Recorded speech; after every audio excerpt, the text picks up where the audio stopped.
LaOta, that statement about the ketchup being a vegetable was so heavy of a lie. I'm gonna need us to call for the truth. Let me give you the The call for card. the truth, because I was like, a vegetable? Yeah, that's a Really? very real thing. It's even That's worse not. now. That's such a That was a stretch. long time ago. That was a long time ago. That was You're like, before it became more weaponized. imagine children like, look, I'm eating my vegetables. I got the the ketchup.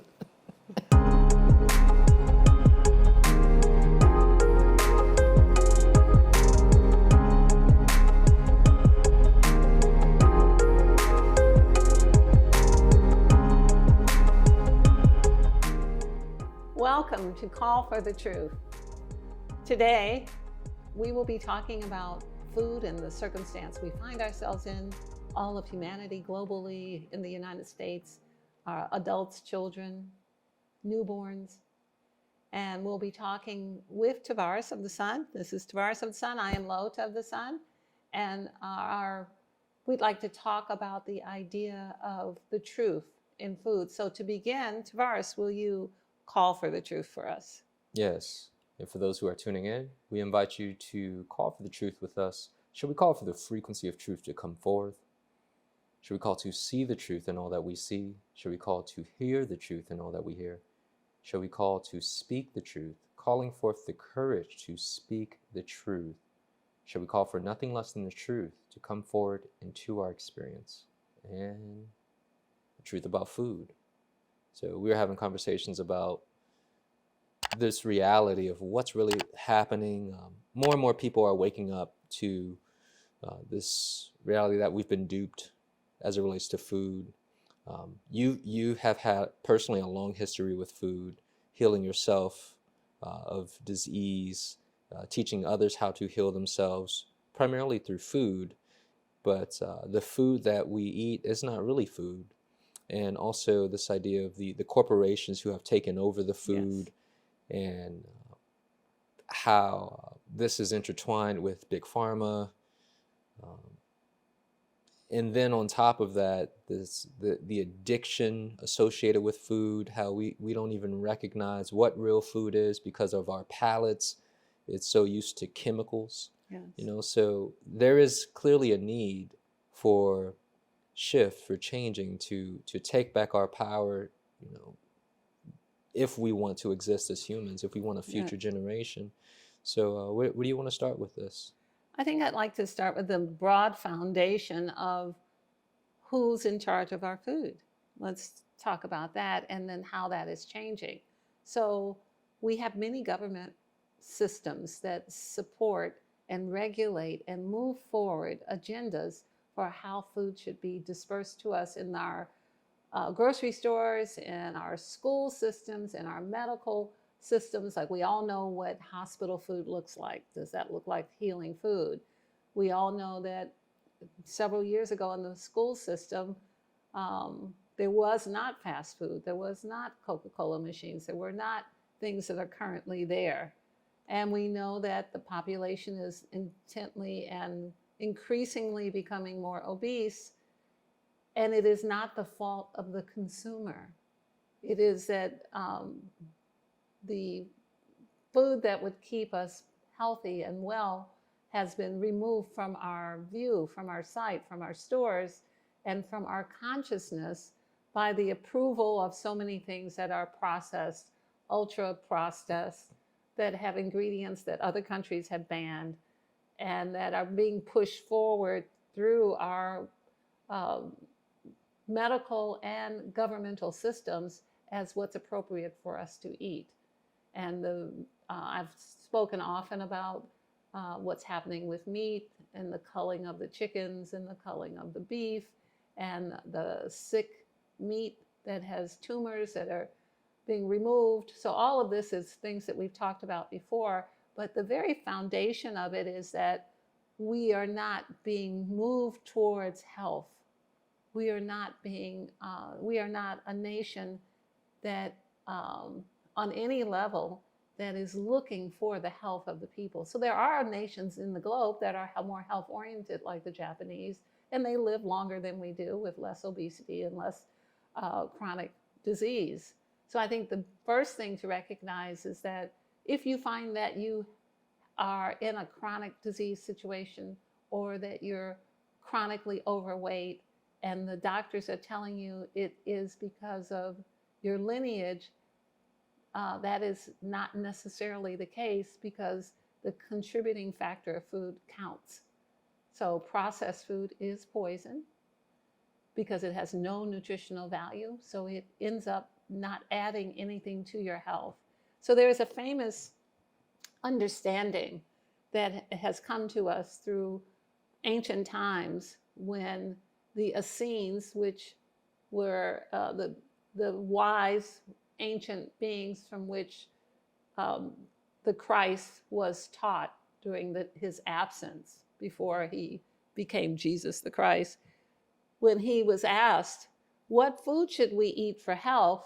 He said, you should eat the food, and this is, I'm paraphrasing, and he said, you should eat the food that still has the life in it. That everything you do to the food that takes life away takes the health away from the body that the food that is eaten. So that would mean that when we cook the food too much, we take the life out of the food. When we pulverize the food into a flour, we're taking the life out of the food. When we process the food and run it through equipment and add things to it and chemicalize it, we're taking away the life from the food that then gives life to the body, which supports the idea of what you eat is what you are. So with that being said, we're in a situation where to make food cheap enough, to make food taste the way that we want it to taste, to get the color and to get the look that we want, that our scientists and food scientists and government agencies wanted to have, what has been allowed takes the food away from what it is. So now you're required to eat 4 oranges to get the vitamins and the minerals that you would get from 1 orange. So I'd like to kind of start it with that reality. The foundation is that we are not being supported in our food experience for our health and well-being as a nation, as a global citizen. We're not being supported. And that even the most ancient of people knew that the life of the food is directly related to the life inside the body. So there are several things that you stated, and one of them was what you just repeated, the idea of the life in the food and how that reflects with the life of the body. And as you were saying it, I could see how the examples that you were giving of you pulverize the food, you cook the food, all these different stages of interfacing with food where it degrades the life. Yes. And the food moves further away from it, and then I can see some level of correspondence in that of how we have moved so far away from nature or the original design. Like it's this interconnected like process, so to say. That is the truth of it, but there is a huge disconnect. Often when I speak to people, and I talk to many people who are in conditions of various levels of disease, and I always recommend fresh food and a very easy way for them to do it. But they often are so disconnected. They're like, oh, like the food will make me feel better? Like, yes. And the disconnect is very great. It's as if what I eat and drink, what I do, I get high, I eat, I drink, I stay out all night, I don't sleep. Is that related to my health? Yes, it is related, because this is not the natural state. The food is not in the natural state. So the condition of what is happening when we think about the levels of sugar that are being ingested as a population, I think there's 17 teaspoons of sugar in every soft drink. That's a lot of sugar, and it's liquid sugar. Yeah. And liquid sugar is like having a hypodermic put in your arm. It's like shooting up. That's what liquid sugar does. Yeah. That's different. It's a straight up drug. It's not the same as eating a date. Yeah. It's not the same thing. See, but this is just a thing where to me, it appears that almost everything now is chemicalized. It's even, I was making a joke. I remember years ago, I was with my grandmother at the store, and this was when I was pushing health on people, right? Eating healthy. And I learned about the labels and the images on the labels. They'll show fruits and things, but then you look on the back and there's no fruits in the ingredients. So I'm with my grandmother and I see this lemonade and she points it out. Like, what about that? Is that healthy? It's got lemons on it. And I'm like, Granny, look at the back. Where do you see lemons in the ingredients? But you can see that yellow 5. You can see the other chemicals that trick the brain. So I see that we live in somewhat of a cosmetic appearance, artificial food, not really that. So how does one switch from that? Because the examples that you were given earlier about the person or the woman who's like, what? You mean the food will heal me? Like this, but at the same time, what they're eating isn't even food. Right. It's not actually food, and it's in fact mostly poison. So because of the condition of the ground that farmers are in, and what took place in the 70s in this country with genetically modified organisms, the ground is now not what it once was. The levels of nutrition are not what they once were. And then even though the fruit may look the same, much of it has been sterilized. The seeds are no longer active. Not only is it sterilized, but very important components of the nutritional profile are the bandwidth of the nutritional spectrum are not there. See, so this is something that I feel like most people in the comments will say, well, I can't eat anything then, because that's a reality that most people aren't aware of, where what looks good is no longer good. Right. It's so far removed, and that's, again, the cosmetic appearance, the perfect looking apple or fruit. But the reality is it has no nutritional value. I think you said it takes several oranges to get this nutritional content of one from decades ago. That's not actually with intervention through processing.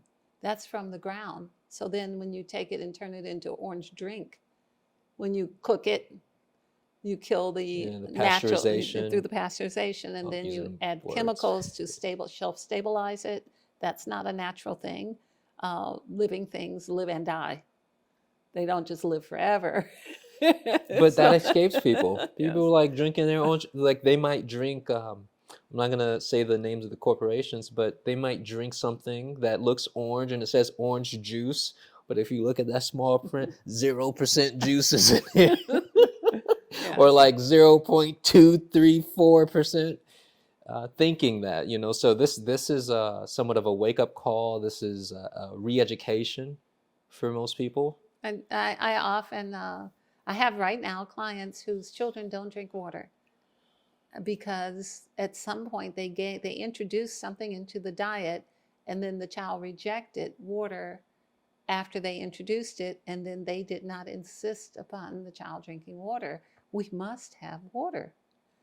And that's a whole nother topic. I was going to say, do you even want to take it there? No, that's a whole nother topic. But this is a normal thing that happens with people who haven't had children before, that they introduce a juice or they introduce something sweet that's not really a nutritious item to a child that they didn't have to ever introduce. But they introduce it, and then the child's like, I want the thing that, gave me the dopamine hit. I want the thing that's got the sugar in it. Drug in a pouch. I want the pouch, mommy. I'm not taking no water.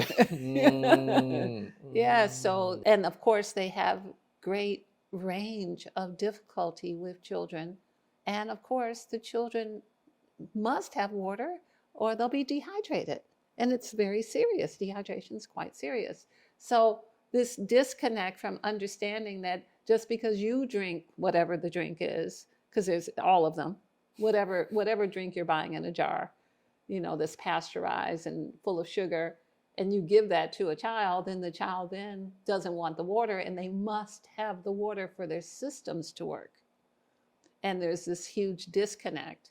So water is number one. Important that we must have water. Many people get up, they have their coffee, they have their juice, they're on their day, then they have a soft drink, and they are not drinking water. So they need water because the information from our brains and all of the information that we're feeling in the subtle energies around us and in our experience travel on the water. Water is not what we think it is. It's more than what we think it is, and we need it. We need to be saturated with it because we are water beings. 70% water living on a water planet, 70% water in a water world. We were born out of a water sack. And our houses all stand upon land that is water beneath it, clouds above it, which are water. We are a water world. Yeah, literally in the atmosphere. We have a machine, an atmospheric water machine that's pulling water from the moisture in the air. So like we are truly living on a water planet. So it's very important. A simple solution would be make sure people who have debilitating degenerative diseases often are not drinking water. Often elderly people lose their desire for thirst.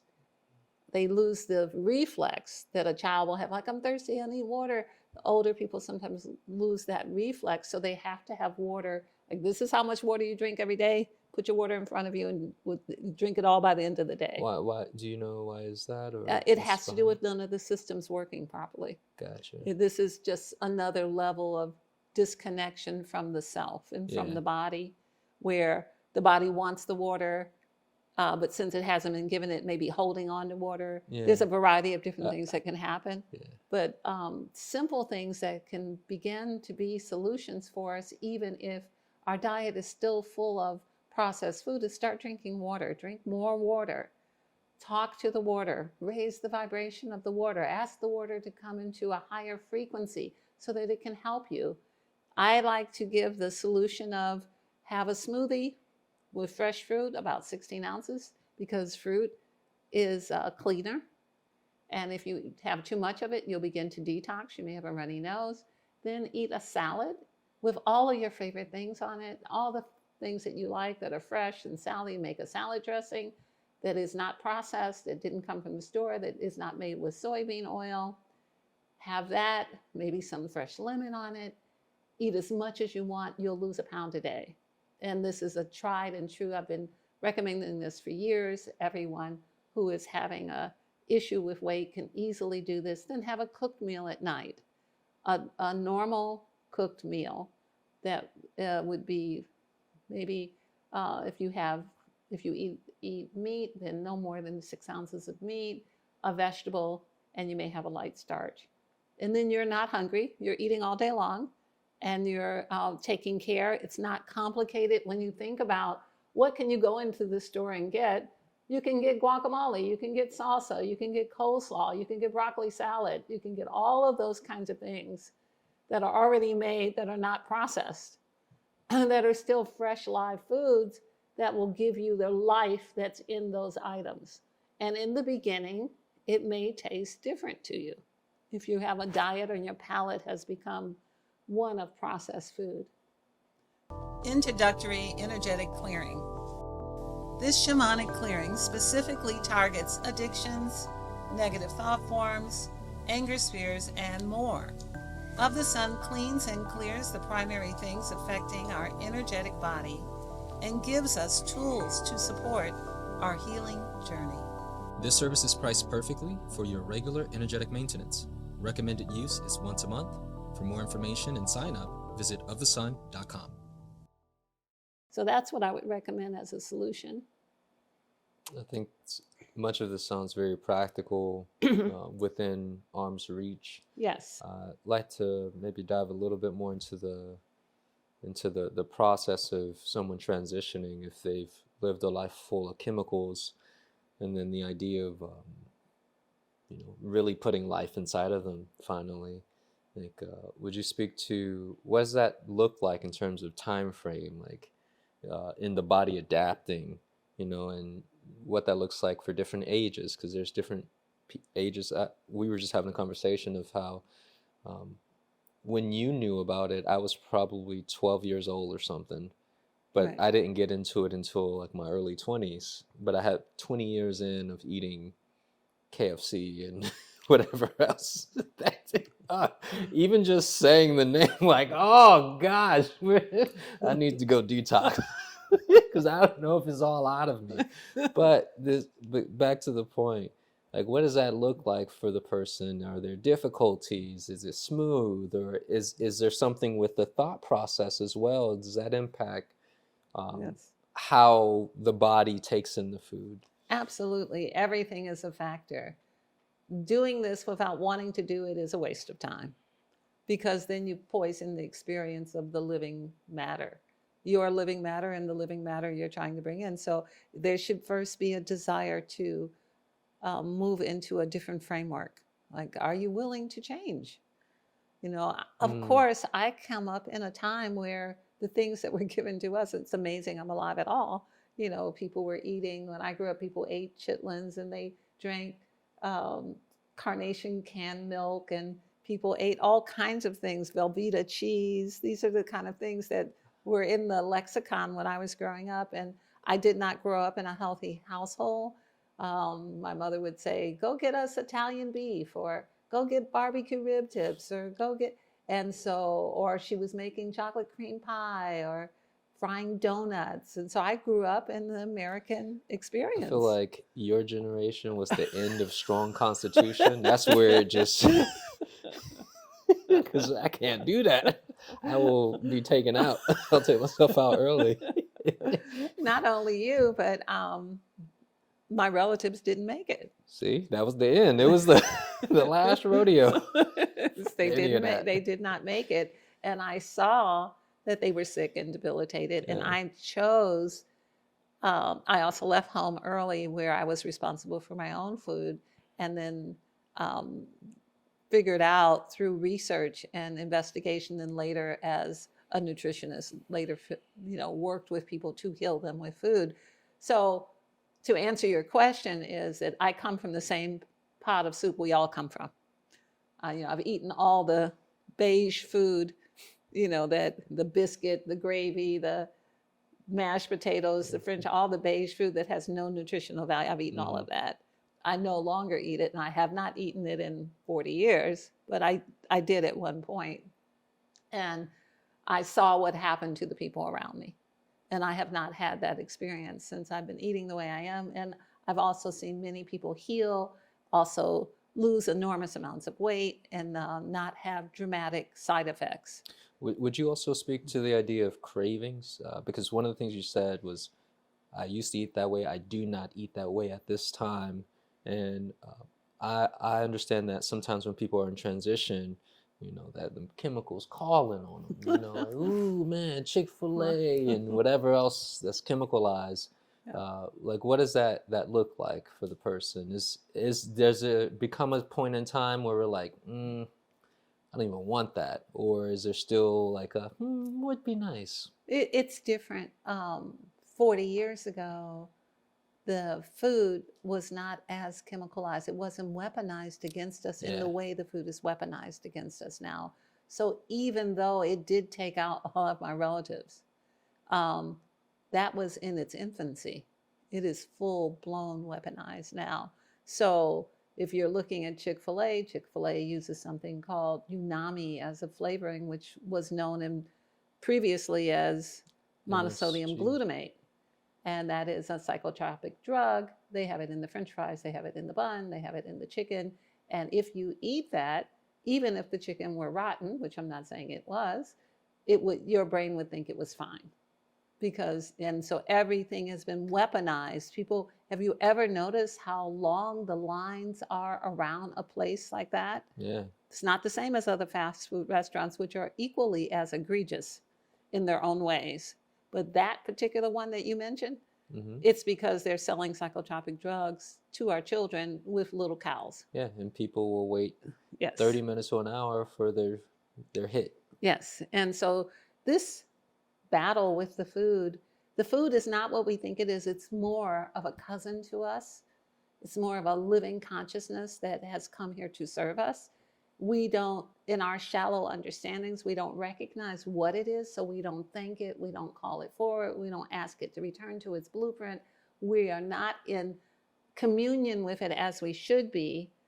which is different than what the scientists are saying, but the scientists are also co-opted by the pharmaceutical companies that support the scientific decisions that are being made about what's appropriate, what's legal. We do know that McDonald's now has warnings, and if they have warning signs when you enter the employees in California, in the state of California, when you enter through the employee's door, it does say they're dealing with hazardous materials at McDonald's. We do know that Chick-fil-A had on their website, which I actually saw, what they were using, the monosodium glutamate, under the new name Unami, which is now considered a flavor, but it's a flavor that happens to be a psychotropic drug, along with whatever else is in the chicken. It's just a rebranding.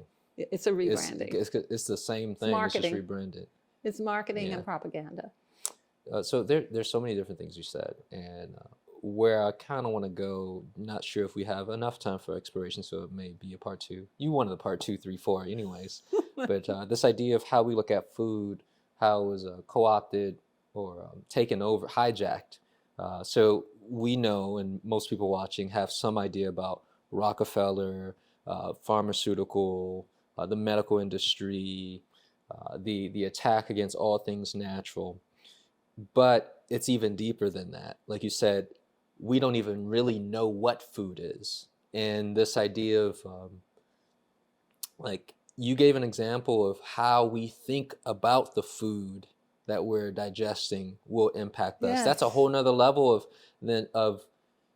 or beyond, hey, I'm going to eat this healthy thing versus I feel some way about eating this healthy thing, so I might potentially hurt myself. Yes. Because of how I think about this living, sentient, intelligent thing that's, there's so much more going on. I would say, this is a short framework in which to speak about it, but I would say look at the efforts that have been made for over 100 years to quiet the power in food through Rockefeller, and even before that, through the burning of the witches, through the Inquisition. That was not that they were witches, it was that they were the healers of the time. Yeah. They carried the body of knowledge and intelligence that healed people when the babies got sick. People went to a woman who would be an herbalist, and they said, what should I give the baby? Or they'd say, I've got this kind of poisoning, what should I take? These, during the Inquisition, this information was extracted from them under torture before they were killed. And then later, when when modern medicine was birthed, and the Rockefellers then came forward to make packaged prescription medicine and then demonized herbs and natural foods as healing. But just think of the enormous amount of effort that was put into quieting the power of food. Because food is a powerful, powerful ally for humanity. Yes. This visual is massive because they literally flip the script. Yes. The hijacking, like I see them going in, we're going to shut you down. Yes. But we see that there's some truth in this. Yeah. And then we're going to, as you know, they extract the chemical component, right. Separating it where it's no longer what it was. It doesn't have the same power. And then they create a drug, and then that's why we have all these side effects, because it's no longer in its original form. That's correct. It's like when I often tell people to buy Alaskan canned salmon, which is considered, it's not considered a high-level food for rich people. It's, not at 14 ounces, and it's $3 or $4 a can, but it comes with the bones, with the high-level protein, with the omega-3 skin on the outside, and it can then nourish the needs of protein in a human in its completeness, because when you bite it, you're getting bone, skin, and flesh protein. Yeah. That's how the thing is meant to be eaten. It's not like one component can be taken out and then standardized, because the way that science currently works and the agreement that the world is in is that everything must be the same. That's what makes it profitable, is that you can reproduce it in the same dosage. But that's not how grapefruits and oranges come. No, they That's not look. how apples come. Sometimes you get one that's sour and sometimes you get one that's sweet, and that's nature, and it gives you everything you need.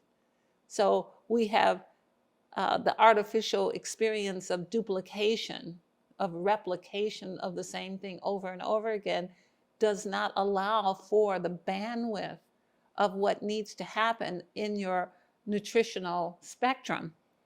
This is reminding me of an experience that I had where when I began to eat more natural foods, like things from farmers markets, and the cosmetics were different. They didn't look perfect, Right. or the idealized version that's marketed to us, but it was just as good. And I do see that somewhat of a hurdle that we would have to get over, decondition ourselves on. It has to be the same perfect, um, homogenized cookie cutter, and nature is, there's nothing cookie cutter about nature. It's a wild, exotic, versatile, multifaceted expression.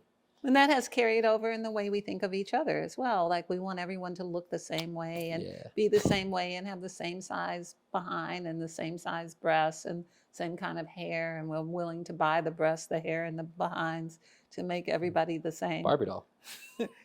But it is a implant in the human psyche that has come to us through the most basic and elementary levels of the way we consume food.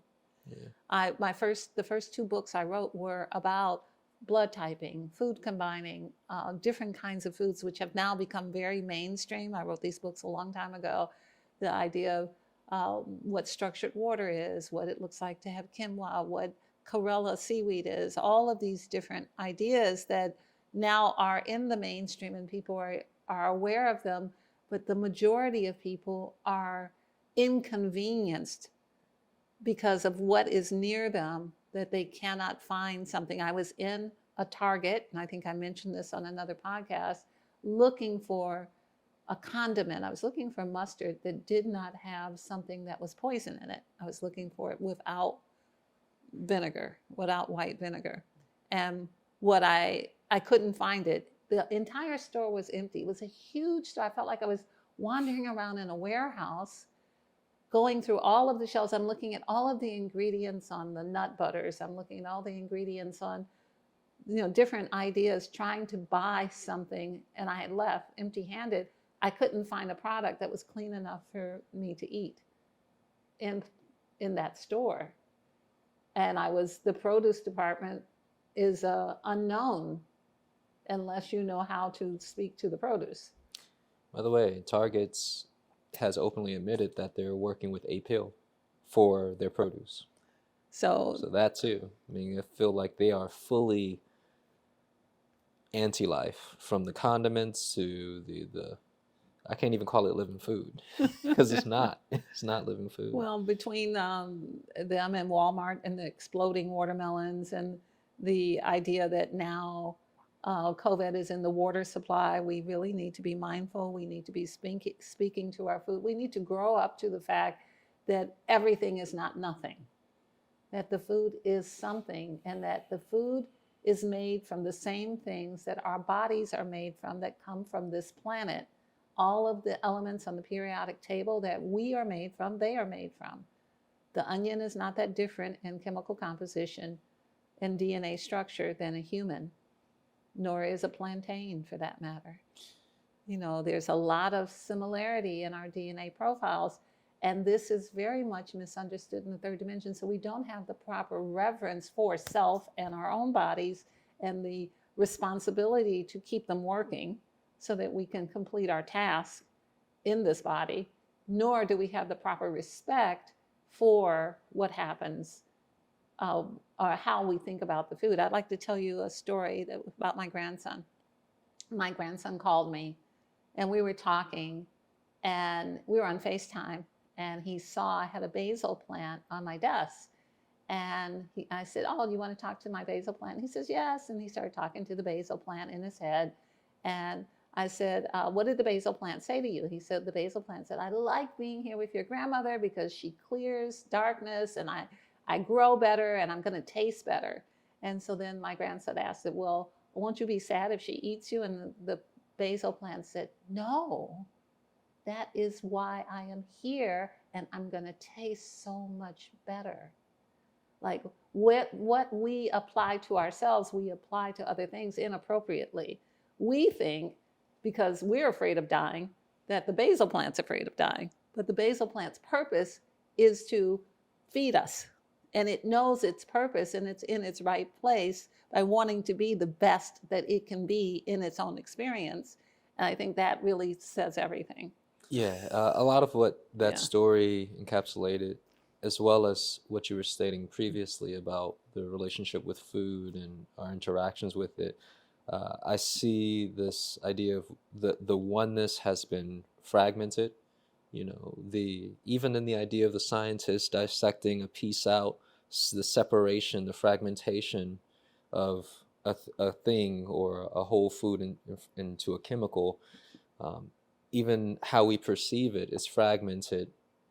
Understanding that, hey, it was designed as such, and then, and even more, some of the things that you're teaching us in the soul translation, as well as a food class. But by the way, LaOta is going to be teaching a class on magical foods coming up. Yes. I believe it's in April, third week, Third week right? in April. Third week in April. It'll be online and in person. Yeah. So this idea of really working with, if I may, just give them a little sneak peek. So some of you all may be familiar with this idea of Kirlian photography. It's the photography where like they'll take a picture of the food or a plant, and then you see the energy field, the electrical, etheric portion. And so she is teaching us how to work with that aspect of the food and pull forth the nutrition that's in the field into our own field. That's like, whoo, like, can you feel that? Like, that's launching you out there. And it's expanding us in class, and we're just scratching the surface with this. It's expanding us in this idea of the relationship with food, what it can really do for us, other ways we can interface with it. And again, this is what it was designed for. You know, it's not only the food, it's the water, it's the air. We are infants in our understanding of the massiveness of the contributing consciousness that graciously makes itself available for us to consume so we may grow. So we are unaware, and who we look to for intelligence is owned by pharmaceutical companies. Yeah. So Stanford and Harvard receive endowments and financing from pharmaceutical companies to get to whatever the bottom line is. Prove that this is good to eat. Prove that it's better for you not to have a piece of fruit. It's better for you to have a box of cereal. Prove that. And so they go through tremendous methods and lots of peer-reviewed papers and all of that. And they produce thousands of pages of research that is paid for. And then that then goes into the legislatures. And then based on that, then the laws are passed against us. So the system, it is more than we don't understand. We need to forgive ourselves for what we did not know and what we didn't understand in the condition of our bodies, and wake up to the fact that we can do better. If you're still breathing, there's an opportunity. The earlier question you asked about what happens when a person starts doing this, everything is dependent on your toxic load. This is real. This is not fantasy. This is not television. If your toxic load is extremely serious, you will have to go very slowly. If your toxic load is lighter, then you have more leeway to do more. It is very much in logic and reason how this has to happen. It's not it's not something where there's a secret to it. It's that if you've been eating this way, as I ate that way for however many years, it took a while. I lost teeth. There were all kinds of things that happened to me from eating sugar as a little child. There are all kinds of things that happened that have been mostly repaired, and I'm still working on some of those things. But I have forgiven myself for what I was fed when I was a child, because it wasn't me feeding me. It wasn't even my mother feeding me. It was the grocery stores that she shopped at, because she had given away her sovereignty, as we all have. She wasn't growing food. She wasn't baking bread. So we ate Wonder Bread. Wonder what it is. I don't even know if it exists anymore, but It that's what does. It's still on shelves. it's probably the same loaf still on shelves. Probably. So I think the biggest thing to walk away with from here is don't be upset with yourself. Don't feel like it's insurmountable. Just know that you can do better. The more you know, the better you can do. Well, so I think that's a beautiful perspective. Reason being is that usually when I hear people speak about food, there's always this blame the corporations, get mad at them. And I think rightfully so, there should be a little of this is wrong. But to flip it and let me forgive myself, that's a whole different tone where like it takes the weight of, oh my gosh, what's going on? And then also when you were mentioning about the toxic load, you actually answered a question that I had floating in my head is the pace, because some people may hear this and feel like, yo, this is a lot. And there's a lot that I have to do because I've been eating a certain type of way for a long time.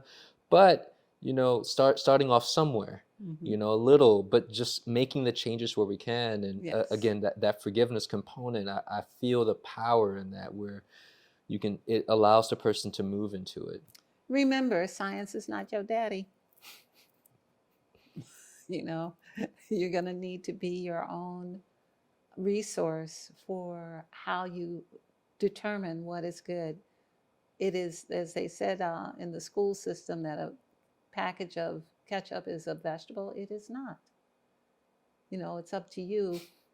It's up to you to make sure that you understand the difference and proactively pursue life. We encourage everyone. Choose life. Choose life every time. Choose your life. Choose the life of your relatives. Choose the life of your children. And allow yourself to know that you came into this experience to become victorious over what has had taken place. It can be done. LaOta, that statement about the ketchup being a vegetable was so heavy of a lie. I'm going to need us to call for the truth. Let me give you the call for the truth, because I was like, a vegetable? Yeah, that's a very real thing. It's even worse now. That was a long time ago. That was before it became more weaponized. Imagine children like, look, I'm eating my vegetables. I got the ketchup. All right, we're going to call for the truth based on our topic today. And Tarvars, will you pick a card? I've shuffled. Just a second. I'm calling for the truth as it relates to our topic today concerning food, asking to see the truth for all parties tuning into this podcast. And he pulls the card, and the card is? The card is the theme fear, and this is associated with the root chakra. What you fear, you draw near. I think this is interesting because, again, it's root chakra, dealing with the foundation. And when you think about the root, the foundation, food, sustenance, it's such a basic foundational aspect of our human experience. And this idea of the information that we've discussed, depending on the person's disposition, it could be a little frightening when you find out just how deep within the hole we've allowed ourselves to get in with these outside authorities dictating what's right for us. And but we don't have to fear that, that will allow it to be drawn in more. But we can flip the script. We can do what you mentioned. We can decide for our own selves. We can start sourcing our food. We can start choosing life as much as we can based on where we're at within our process. I actually also see it in another way as well. I'll put this back. Please. So when we weaken ourselves with weaponized food, we have become GMO. We are genetically modified organisms now because we've been eating genetically modified organisms since some of you were born, and certainly part of my lifetime. So we are genetically modified organisms, which means we have been modified for fear. Fear is a parasite. It is a parasite that will eat its host and devour it and then go and find another host.